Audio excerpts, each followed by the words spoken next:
Right. Panchayati Raj అది ఇది అన్నీ ఇచ్చేసేసి అంత థర్డ్ క్లాస్ రాజకీయం చేస్తుంది. తర్వాత ఎప్పుడో విప్లవ రాజకీయాల్లో ఉండే అనేది అనే మాట అది ఎప్పటిదో.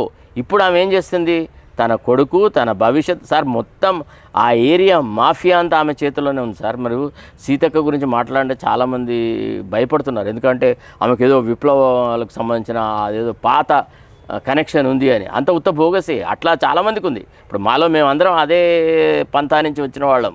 అయితే నువ్వు నిజాయితీగా ప్రజాజీవనంలో ఉంటే నిన్ను ఎవడైనా పూజిస్తాడు, గౌరవిస్తాడు. కానీ నువ్వేందండి ఆ రేవంత్ రెడ్డికి చెంచా కొట్టడము, అంత ఎప్పటికీ ఆయన గుణగానం చేయడము. ఆమె మహిళల గురించి ఎట్లా మాట్లాడుతుందండి? మాట్లాడిన తీరేంది. ఇప్పుడు ఎప్పుడైతే సవితా ఇంద్రారెడ్డి మీద ఎప్పుడైతే రేవంత్ రెడ్డి అటాక్ చేసినాడో, మరి సాటి మహిళ పట్ల దురుసుగా మాట్లాడి సైలెంట్గా ఉన్నా బాగుండేది. రేవంత్ రెడ్డిని ఇంకా ఎంకరేజ్ చేసి ఇంకా తిట్టు మహిళలను అనే స్థాయిలో మాట్లాడింది. సో కాబట్టి నా దృష్టిలో దానివల్ల